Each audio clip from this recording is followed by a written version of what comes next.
Everyone, अस्सलाम वालेकुम। कैसे हैं आप सब? उम्मीद है कि खैरियत से होंगे और मैं बहुत अच्छी, अल्लाह ताला का शुक्र है। वैसे अभी है शाम का टाइम और यहाँ मैं मैंगो कट करके इसकी प्यूरी बना रही थी। वैसे आजकल मैंगो सीज़न जो है ना वो शुरू हो गया है और ज़ाहिर बात है इस टाइम पर जो है ना वो आम आ रहे हैं और ज़्यादातर लोग जो है ना वो शौक़ से ही आम खाते हैं। वैसे आम को जो है ना वो फलों का बादशाह भी कहते हैं कि आम फलों का बादशाह है। वैसे मैंने बचपन से यही सुना है।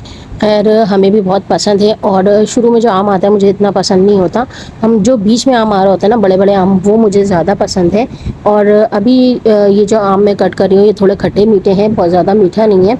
तो यहाँ मैं इसकी प्यूरी बना के रख लूँगी और उसके बाद फिर अलग अलग चीज़ों में काम आ जाते हैं। वैसे अभी मैं इसकी प्यूरी बना रही हूँ जूस के लिए, क्योंकि जूस बनाना में जो है ना बहुत ज़्यादा आसानी हो जाती है प्यूरी बना के रख लो तो। क्योंकि रोज़ ही हमारे घर में जूस बन रहा होता है, जैसे कि मैंने हर व्लॉग में बताया है।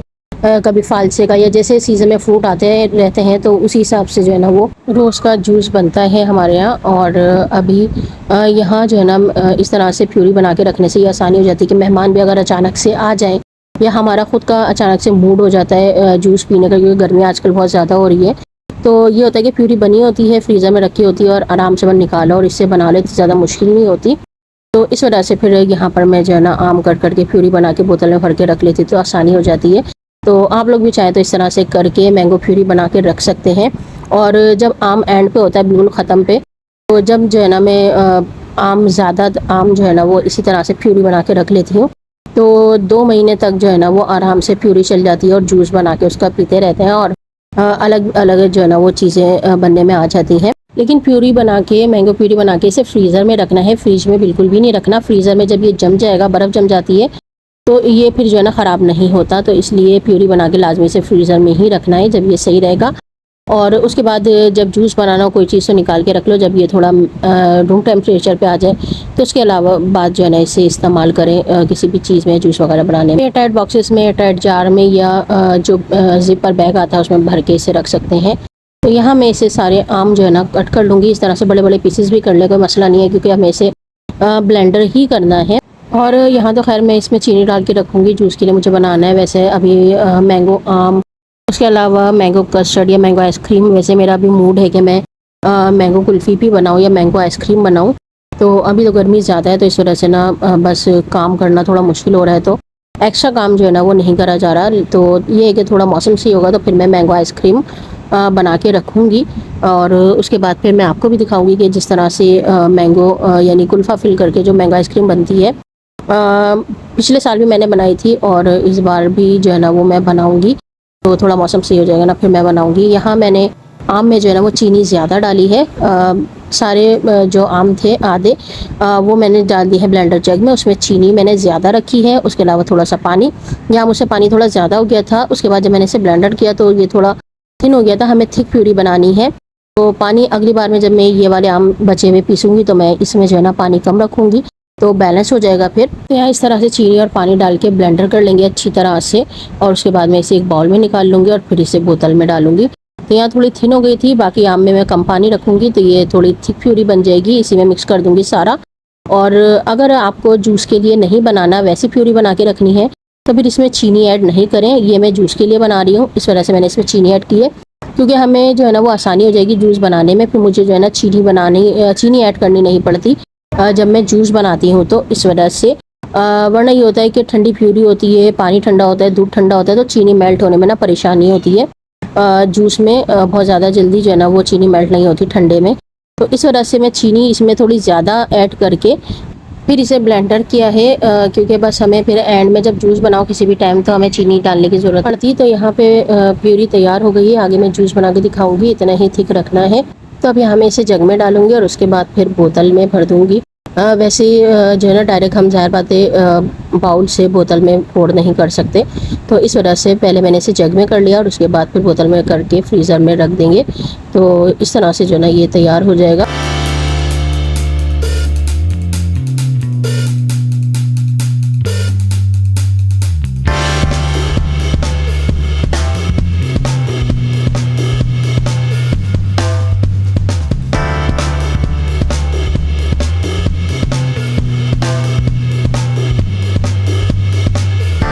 तो यहाँ जो थोड़ा सा जग में बचा था वो मैंने छोटी बोतल में डालकर फ्रीज़र में रख दिया था। ये बिल्कुल ठंडा हो गया और इस तरह से इसमें धुआं निकलता हुआ नज़र आ रहा है, इतना ठंडा है ये। और अभी रात का टाइम था तो मैं जूस बना रही थी। थोड़ा सा मैंने इसमें पानी डाला था, पहले मैंगो प्यूरी डाली थी और उसके बाद थोड़ा सा पानी और उसके बाद दूध, और इसमें चीनी वगैरह कुछ भी डालने की ज़रूरत नहीं है। मुझे थोड़ा थिन बनाना है क्योंकि मुझे थोड़ा थिन जूस पसंद है इस वजह से। और अगर आपको थोड़ा थिक जूस पसंद है तो इसमें पानी ना डालें, खाली मैंगो प्यूरी और दूध डाल के इसे जूस को तैयार कर ले तो ये yummy juice, yummy mango juice जो है ना वो तैयार हो जाएगा और बस इसे इंजॉय करेंगे। तो इस तरह से इतनी ज़्यादा आसानी हो जाती है मैंगो प्यूरी बना के रखने से। तो ये कि हर बार मैं ऐसे ही करती हूँ। और अभी बकरीद आने वाली है तो ज़ाहिर बात है मेहमान आते रहते हैं, तो उनकी वजह से भी फिर मैं जो है ना प्यूरी बना के रख लेती हूँ और फिर जूस बना के देते रहते हैं तो आसानी हो जाती है। खैर उसके बाद ये एक दिन बाद की क्लिप है। तो अभी यहाँ बन रहा है चिकन टिक्का पिज़्ज़ा। वैसे आज सिस्टर्स ने मुझे ट्रीट दी थी पिज़्ज़ा की, तो यहाँ ये लोग जो है ना पिज़्ज़ा बना रही हैं, तो आज मैं इस पिज़्ज़े को जो है ना वो एंजॉय करूँगी।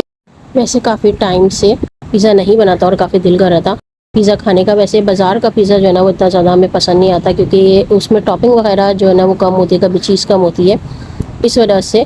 तो खैर ज़्यादातर पिज़्ज़ा जो है ना हम लोग घर में ही बनाते हैं। वैसे घर में पिज़्ज़ा बनाने में ज़्यादा बरकत हो जाती है, आराम से खा लेते हैं सब, और खाने के बाद इतना बच भी गया था। वैसे अभी पिज़्ज़ा काफ़ी हैवी बनाया था मिशी ने, इस बार मिशी को लग रही थी ठीक है पिज़्ज़ा जो है ना वो मोटी डो का बनाएंगे, यानी डो जो है ना उसकी काफ़ी फूली हुई होगी जैसे बाज़ार की होती है।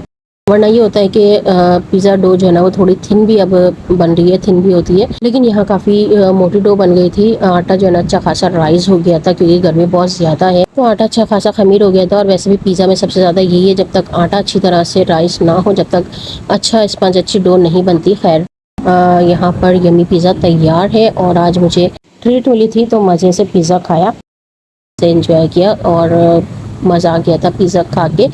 घर में पिज़्ज़ा बनता है तो जाहिर बात है अपनी मर्ज़ी की फीलिंग और चीज़ वगैरह होती है तो और ज़्यादा जो है ना वो हैवी और अच्छा बन जाता है।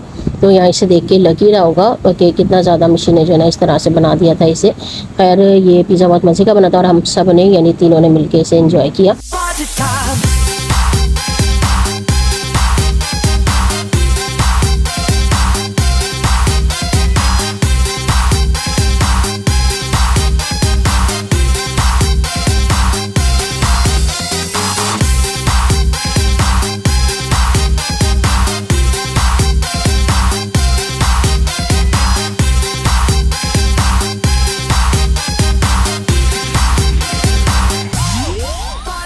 खैर यह हमने काफ़ी इंजॉय किया। और उसके बाद ये 2 दिन बाद की क्लिप है। आज नेशनल के पतीले में मैंने बनाया था कोफ्ता पुलाव और यहाँ बन रहे हैं चीज़ पराठा।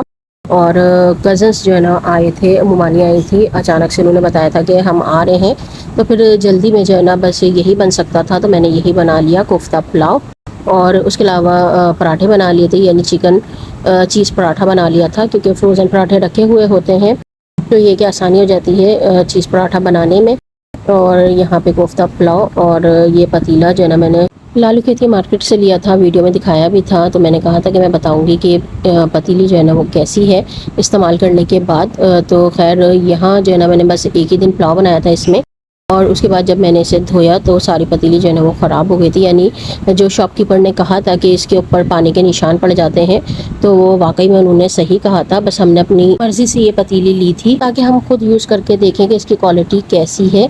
तो नेशनल की पतीली जो है ना वो नहीं लें, इसकी क्वालिटी बिल्कुल भी अच्छी नहीं है, हमें तो बिल्कुल भी अच्छी नहीं लगी। लेकिन जो शॉपकीपर ने कहा था कि इसकी क्वालिटी इतनी ज़्यादा अच्छी नहीं है तो सही कहा था। उसके बाद फिर 2 दिन बाद मैंने जाकर इसे वापस कर दिया था। शॉपकीपर अच्छे थे तो उन्होंने पतीली जो है ना वो रख ली और उसके बाद पैसे हमें वापस दे दिए। वैसे हमें सोनेक्स की लेनी थी लेकिन सोनेक्स हमारे रेंज में नहीं आ रही थी। खैर अब जो है ना दूसरी कंपनी की देखेंगे कि कौन सी पतीली हमें लानी है। वैसे ज़्यादातर यही सुना है कि सोनेक्स की कंपनी अच्छी है, सोनेक्स की लाएँ, तो फिर जो है ना हम सोनेक्स ही लाएंगे वहाँ से। तो यहाँ खाना सारा तैयार हो गया है, दस्तरखान पे लग गया है। लाइट गई हुई थी और लाइट आने में थोड़ा टाइम लग गया था तो हमने कहा था कि बस सारी तैयारी हम लोग कर लेते हैं। पुलाव भी तैयार है और उसके अलावा पराठे भी जो है ना वो तैयार हो गए थे, प्लेट में निकाल लिया था। और लाइट आई तो फ़ौरन ही मैंने खाना लगा दिया था क्योंकि लाइट का पता नहीं होता, किसी भी टाइम चली जाती है तो काफ़ी गर्मी है तो परेशानी हो जाती है इस वजह से। और अभी भी लाइट चल नहीं आई थी काफ़ी देर तक, तो बहुत ज़्यादा जो है ना गर्मी लग रही थी, हाल बुरा हो गया था। खैर अल्लाह ताला का शुक्र है कि लाइट आ गई थी और फिर खाना खाया। वैसे जब कभी ऐसा होता है, कोई काम होता है या किसी के आने का होता है, तो ऐसा तरह से लाइट वालों को पता चल गया है कि लाइट जो है ना वो टाइम से और ज़्यादा ऊपर ही आती है। अभी भी ऐसे ही हुआ था, जो लाइट का टाइम था उससे काफ़ी टाइम ऊपर जो है ना लाइट आई थी। खैर यहाँ पे खाना लगा दिया था और उसके बाद हम सब ने खाना खाया। खाना अच्छा बन गया था, सबको पसंद आया और कोफ्ता पुलाव तो सबसे ज़्यादा सबको पसंद आया। और बस हमने जो स्ट्रॉबेरी मिल्क शेक बनाया था, मीठे में क्रीमी फ्रूट चाट बना ली थी। और ठंडी होकर क्रीमी फ्रूट चाट बहुत मज़े की लगती है। खैर यही बना लिया था जल्दी जल्दी। और यहाँ पे बस खाना खाने के बाद मस्ती और हंसी मजाक जो है ना वो चलता रहा, तो काफ़ी ज़्यादा मज़ा आया, एंजॉय किया इस टाइम पर भी हम सब ने।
और ये फ्रूट चाट भी बहुत मज़े की थी, और जितनी ज़्यादा ये ठंडी होती है इतनी ज़्यादा मज़े की लगती है। तो इसे फुल चिल करके इसे जो ना खाया जाता है तो ज़्यादा टेस्ट अच्छा लगता है। आज का मेरा ब्लॉग बस इतना ही था। खुश रहिए अपनी फैमिली के साथ, सबके साथ अच्छा टाइम स्पेंड कीजिए। मुझे भी दुआओं में याद रखिएगा, अपना भी ख्याल रखिएगा। फिर मिलेंगे इंशाल्लाह। अल्लाह हाफिज़।